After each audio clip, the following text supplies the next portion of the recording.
Students, welcome to Tapti study classes channel. तो आज के इस वीडियो में हम परीक्षा पूर्व अभ्यास प्रश्न पत्र 2023-24 के लिए कक्षा 11वीं हिंदी विषय का संपूर्ण सॉल्यूशन देखेंगे।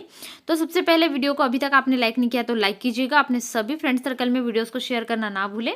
और साथ ही साथ में आप इसकी पीडीएफ भी डाउनलोड कर सकते हैं। फुल सॉल्यूशन पीडीएफ डाउनलोड करने के लिए गूगल पर आना है आपको। गूगल पर आकर आपको टाइप करना है airappindia.com। उसके बाद में अपनी क्लास टाइप कर सकते हो, ठीक है। जैसे कि यहाँ पर आपका 11th हिंदी है तो 11th हिंदी टाइप कर लीजिए। उसके बाद में अभ्यास प्रश्न पत्र आपको डालना, ठीक है। उसके बाद में एआरएफ इंडिया की लिंक ओपन होगी जो नेक्स्ट साइट पे, उस पर आप क्लिक कर देंगे और उसी के साथ में आपका जो क्लास है वहां से आप पेपर की पीडीएफ सॉल्यूशन पीडीएफ डाउनलोड कर सकते हैं, ठीक है। चलिए, सही विकल्प का चयन कीजिए। यहाँ पर सबसे पहला क्वेश्चन है और आपको इन सभी प्रश्न पत्र को सॉल्व करना है। आप चाहो तो इनकी सभी की लिए एक नोट्स कॉपी बनाकर अपने नोट्स में शॉर्ट में इसको लिख सकते हो, ठीक है। इतना सारा ना लिख के शॉर्ट शॉर्ट नोट्स बना सकते हो जो आपके बहुत काम आने वाला है। मेन एग्जाम में आप देने जाने से पहले इस क्वेश्चन पेपर को देखकर एक बार जा सकते हो। डायरेक्ट जो आपके नोट्स बने होंगे उसको पढ़कर जाओगे तो आपको बहुत हेल्प मिलने वाली, ठीक है। तो सबसे पहला क्वेश्चन है, अक्क महादेवी के नाम से, नाम में जो अक्क लिखा है यहाँ पर ये कन्नड़ भाषा का शब्द है। शब्द का अर्थ क्या होता है, ठीक है। अक्का जो है ना ये कन्नड़, तमिल, तेलुगु इधर साइड में जो है दक्षिण भारत में हम बात करें तो वहाँ पर अक्का यानी बहन होता है, बड़ी बहन को कहा जाता है अक्का, ठीक है। तो ये सही अर्थ होगा बहन। आपने बहुत से इसमें सुना भी होगा, ठीक है। छंद में अल्प विराम को क्या कहते हैं? छंद में जो अल्प विराम आता है उसको हम यति कहते हैं, ठीक है। इसके बाद है, पाथेर पंचाली फिल्म की शूटिंग का काम कितने साल चला था? लगभग 2.5 साल जो है इसका काम शूटिंग का चला था, ठीक है।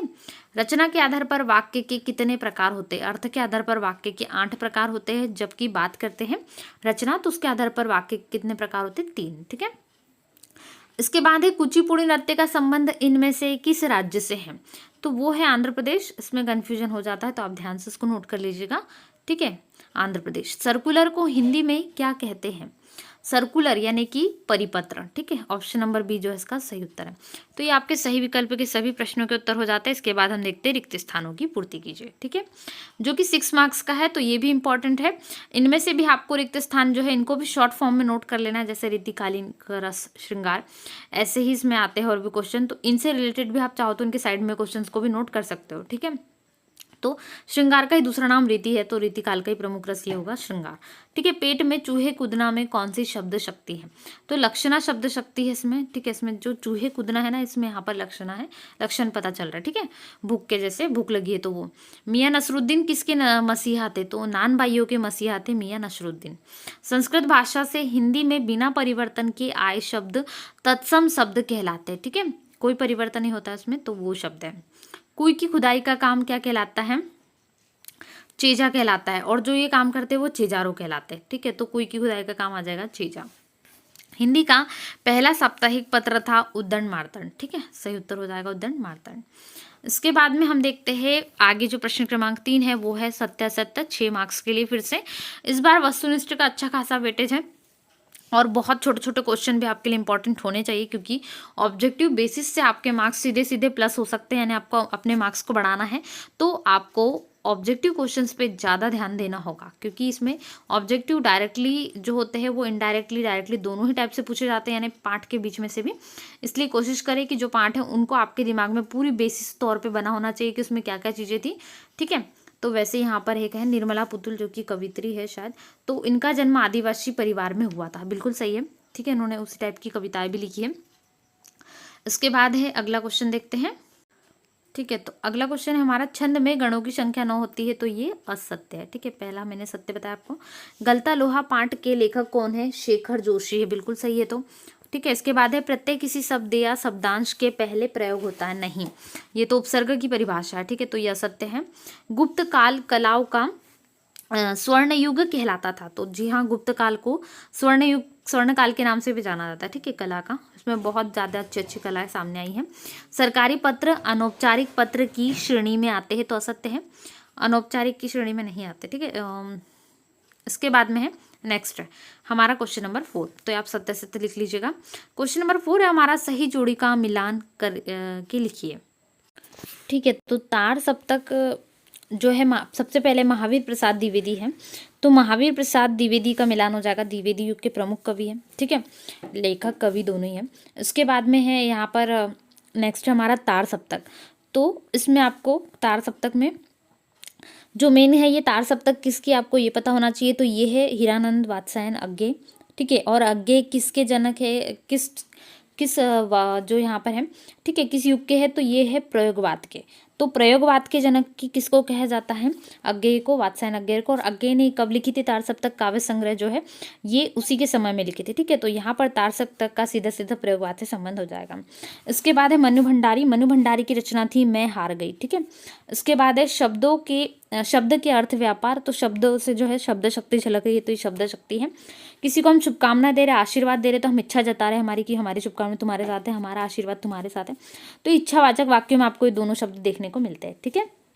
कूटीकृत यानी कोडिंग करना हम जिसको कहते हैं, ये शब्द आपको मिलेगा एन कोडिंग से, ठीक है। अनुपम मिश्र, उनका पाठ रचित है राजस्थान की रजत बूंदे, ठीक है। ये इसमें वितान जो है आपको मिल जाएगा राजस्थान की रजत बूंदे में। तो ये आपके हो जाएंगे, ठीक है। इसके बाद निम्नलिखित प्रश्नों के एक शब्द एक उत्तर जो है 7 अंक के लिए है। क्वेश्चन नंबर 5 है, इसमें है पहला प्रश्न, अक्क महादेवी के आराध्य देव का नाम लिखिए। शिव जी थे, लेकिन वहाँ पर हम कन्नड़ में देखें तो कन्नड़ में शिव जी को जो है चन्न मल्लिकार्जुन नाम से जाना जाता है, ठीक है। तो आप लिख लीजिएगा चन्न मल्लिकार्जुन, ठीक है, पूरा कंप्लीट कर लीजिएगा। भगवान शिव को हम मानते हैं। पंडित राज जगन्नाथ के अनुसार काव्य की परिभाषा, उनकी परिभाषा थी रमणीयार्थ प्रतिपादक शब्द काव्य, ठीक है। अभी इन राइटिंग में भी देखेंगे। किसान सामान्यतः भारत माता का क्या अर्थ लेते थे, अपने देश की धरती, ठीक है। सही उत्तर होगा अपने देश की धरती। भारत मित्र के संपादक का नाम क्या था, तो उनका नाम था हरमुकुंद शास्त्री, ठीक है। क्या नाम था, हरमुकुंद शास्त्री। इसके बाद में है नेक्स्ट हमारा, बाएं हाथ के धनुर्धर को क्या कहते हैं, एक शब्द में लिखिए। जो बाएं हाथ का होता है उसको कहते हैं सव्यसाची, ठीक है, नाम सुना होगा आपने भी। इसके बाद है कुमार गंधर्व का वास्तविक नाम क्या था, तो अच्छा नाम था इनका भी, शिवपुत्र सिद्धराम कोमकाली, ठीक है।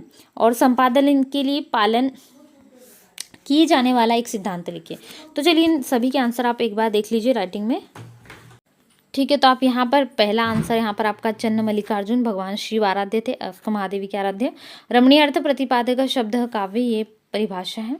इसके बाद है क्या मानते थे भारत देश को, अपने देश की धरती, ठीक है। और यहाँ पर नाम आ जाएगा हरमुकुंद शास्त्री का। और जो धनुर्धर है बाएं हाथ के, उनको सव्यसाची के नाम से जाना जाता था। इसके बाद जो अगला है आपका क्वेश्चन नंबर 5 का आंसर है सव्यसाची। छठवें का आंसर जो पूरा नाम बताया गया है वो था शिवपुत्र सिद्धराम कोमकाली, ठीक है। उसके बाद जो सिद्धांत है वो होगा किसी सामग्री से उसकी अशुद्धियों को दूर करके उसे पठन योग्य या पठनीय बनाना ही क्या इसका एक प्रमुख सिद्धांत है, ठीक है। तो ये आपके एक शब्द एक वाक्य में उत्तर जो आपको लिखना है ये पूरे लिख लीजिएगा। चलिए इसके बाद आगे के प्रश्नों को भी हम एक बार देख लेते हैं। तो आगे भी यहाँ पर निर्गुण भक्तिधारा की 2 विशेषताएं बताते हुए कवियों के नाम भी लिखना है, ठीक है। कवि दुष्यंत कुमार उम्र भर के लिए पलायन क्यों करना चाहते हैं, रोला छंद की परिभाषा उदाहरण सहित है। प्रबंध काव्य मुक्तक काव्य में कोई 2 उदाहरण सहित लिखना है, ठीक है। तो यहाँ पर रेखा संस्मरण में अंतर है, नाटक एकांकी में कोई 2 अंतर है, शब्द युग में है, विज्ञापन लेखन है। तो बहुत से इसमें प्रश्न दिए गए हैं, मीराबाई का, त्रिलोचन का, किसी का भी एक का, कृष्णा सोबती, शेखर जोशी है। तो जितने भी क्वेश्चंस हैं सभी के सॉल्यूशन भी हम देखेंगे नेक्स्ट वीडियो में। तब तक आप इन क्वेश्चंस को लिखिए, नोट कीजिए, क्योंकि आपके लिए भी इंपॉर्टेंट होने वाले हैं। मेन एग्जाम से पहले आपकी प्रैक्टिस इसमें हो जाएगी। और देख लीजिएगा इसमें से जितने भी सेट आएंगे इनमें से क्वेश्चंस मैच होंगे, और क्वेश्चंस जो होंगे वो आपको मेन एग्जाम में भी देखने को मिल सकता है, ठीक है। क्योंकि पहले से भी सिलेक्टेड और इससे ज़्यादा सिलेक्टेड क्वेश्चन अब एग्जाम के लिए बचे नहीं है ज़्यादा, तो इनमें से भी आपके लिए बहुत हेल्प हो सकती है। आप अपना परसेंटेज को बढ़ा सकते हो यदि आप इन सभी क्वेश्चन पेपर को सॉल्व करते हो। इसलिए इनको प्रैक्टिस कीजिए, बहुत फायदेमंद है आपके लिए भी। आप इसको ऐसा मत सोचिए कि हमारे लिए कोई फायदेमंद, क्योंकि आपको इसको से सॉल्व करने दिया जा रहा है, इसका अर्थ है इसमें आपके लिए कुछ ना कुछ बेनिफिट है। तो बेनिफिट के लिए आपको इसको प्रैक्टिस करना है, या केवल 2-3 बार इसको देखना है, पढ़ना है, समझना है। समझने से भी आपको बहुत हेल्प हो जाएगी। तो इसको अच्छे से समझ लीजिए, सुन लीजिए वीडियोज़ को चाहो तो और अच्छे से, तो आपको बहुत अच्छे समझ में आ जाएगा, ठीक है।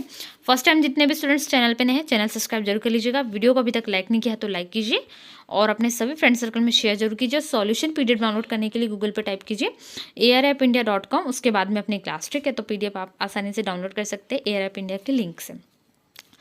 चलिए मिलते हैं नए वीडियो में। वीडियो को लाइक शेयर जरूर करें। Thanks for watching.